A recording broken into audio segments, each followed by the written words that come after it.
আজই ডাউনলোড করুন আর এনজয় করুন আপনার পছন্দের শো। তবে কি ছোট সাহেব আমার মনের কথা বুঝতে পেরে গেছে? বাবা নয়, এখন শুধু তুমি আর আমি।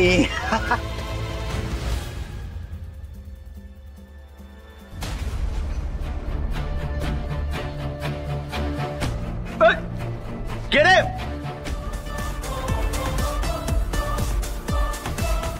আয়ুষ্মান গাঙ্গুলি।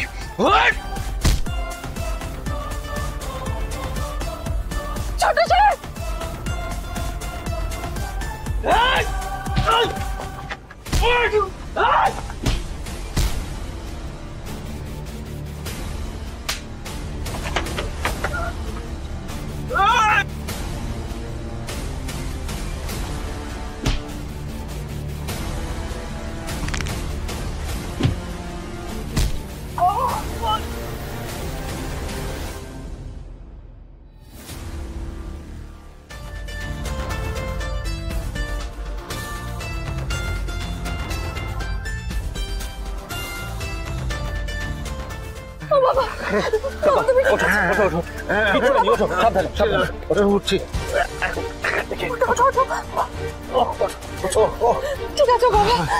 আচ্ছা তোমরা এত রাতে বাড়ির বাইরে কেন?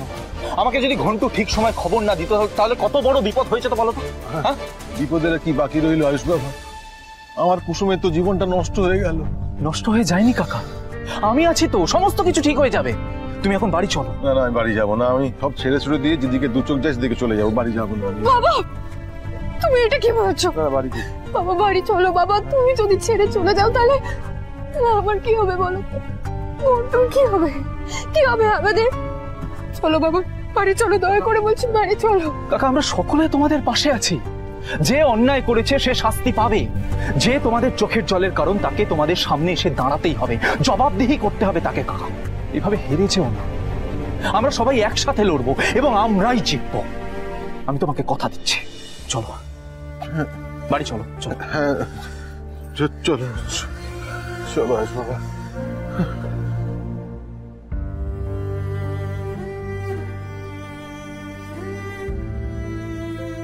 আমার বাবার চোখের জলের কারণ আমি ছোট সাহেব। শাস্তি আমার প্রাপ্য, আমার শাস্তি প্রাপ্য।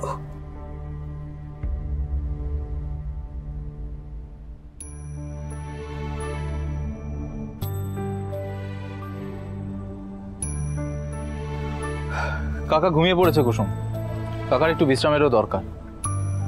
থাঙ্কু ছোট সাহেব, আপনি সময় মতো এলেন, নাহলে আমাদের কিচ্ছু হতো না, তোমাদের কিচ্ছু না। আচ্ছা, আমি তোমাকে একটা কথা জিজ্ঞেস করতে পারি? বলুন। আমার কেন জানি না মনে হচ্ছে তুমি আমার থেকে কিছু লুকোচ্ছ।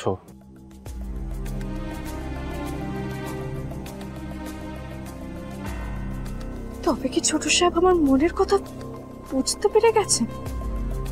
কুসুম, রাতুল কিন্তু এই বিয়েটা নিয়ে প্রচন্ড আনন্দে ছিল, কিন্তু হঠাৎ এমন কি হয়ে গেল যে ও বিয়ে ছেড়ে চলে গেল, তুমি জানো?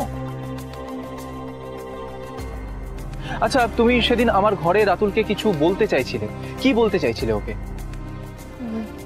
তেমন তেমন কিছু না। না কুসুম, আমার মন বলছে রাতুল আমাকে ফোনে যা যা বলেছে সমস্ত কিছু বাধ্য হয়ে বলেছে। ও কেন এরকম কথা বললো তার উত্তর আমি রাতুলের মুখ থেকেই শুনবো।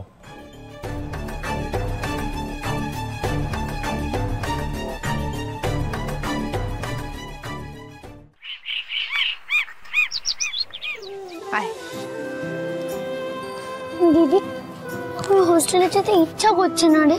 তুই বাবাকে বল না আমাকে যেন হোস্টেলে না পাঠায়, আমি তোদের সাথে থাকবো দিদি।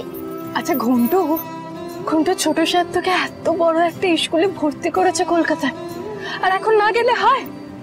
তোকে তো পড়াশোনা করে ছোট সাহেবের মতো বড় মানুষ হতে হবে, তাই না? কিন্তু ওখানে তো তোরা থাকবি না, তাতে কি হয়েছে? তুই চলে আসবি, ছুটি পেলেই চলে আসবি। চল ঘন্টু চল, দেরি হয়ে যাচ্ছে। চল চল চল। বাবা, আমি হোস্টেলে যেতে চাই না, আমি তোমার আর দিদির সঙ্গে থাকবো। বাবা, ভেবেছিলাম আজকের দিনটা আমার জীবনের সব থেকে বড় দিন হবে, আমার মেয়েটা বিয়ে করে শ্বশুর বাড়ি যাবে, তুই পড়াশোনা করতে কলকাতা যাবি, কিন্তু সবটা কেমন ওলট পালট হয়ে গেল।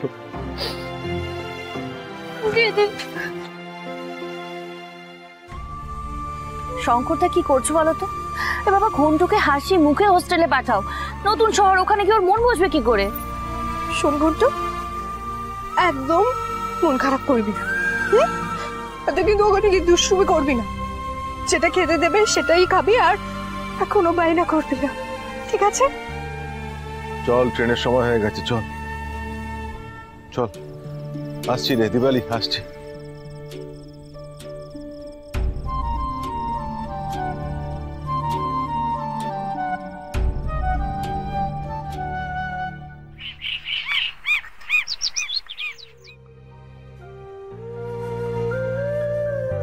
আমরা কেউ ভাবতেই পারছি না যে রাতুল এরকম একটা কাজ করতে পারে।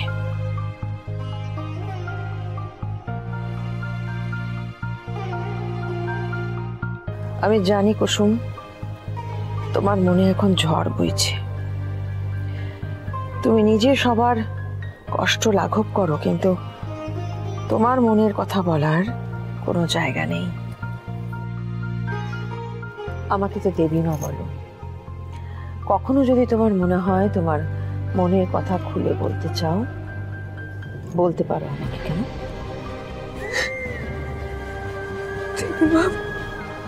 সব ভুল আমার, আর আজ আমার ভুলের জন্য, আমার দোষের জন্য বাবা এই পরিবারের সবাই এত কষ্ট পাচ্ছে। না কুসুম, তুমি কেন নিজেকে দোষারোপ করছো অযথা? তোমার ভুল নেই এখানে। তোমার ভুলটা কোথায়? আমি রাতুলকে চিনতে পারি, সেখানে তুমি কি করে চিনবে ওকে বলো তো? দোষটা আমারই। আমি সত্যিটা রাতুল সাহেবকে বলেছিলাম বলেই রাতুল সাহেব বিয়ের আসর থেকে চলে গেছে। আসলে জীবন একটা বড় পরীক্ষা নিচ্ছে তোমার কাছ থেকে কুসুম, আর এই পরীক্ষায় তোমাকে উত্তীর্ণ হতে হবে। তুমি শুনছো আমি কি বলছি? আর আমার বিশ্বাস যে তুমি পারবে। বাবা, আরে কাজের মেয়েকে এত আদর! এটাই তোর চালাকি ছিল আন্টি। নিজের বিয়েটাকে নিজেই ভেঙে দিল, সমস্ত দোষ গিয়ে পড়লো রাতুলের ঘাড়ে। আর এখন দেখো সিম্পেথি গেইন করার চেষ্টা করছে। তবে ওকে আমি এক্সপোজ করেই ছাড়বো আন্টির সামনে। কি করে? এবার সময় এসে গেছে ব্রহ্মাস্ত্র বের করার। মানে ওই চিঠিটা নিয়ে এসো আন্টি। আরে ওই চিঠি তো হলুদ লেগে নষ্ট হয়ে গেছে, কিচ্ছু পড়া যাচ্ছে না। দিদি কি পড়বে? চিঠিতে কি লেখা আছে সেটা ম্যাটার করছে না, ম্যাটার এটা করছে চিঠিটা কে লিখেছে। মানে চিঠিটা নিয়ে এসো।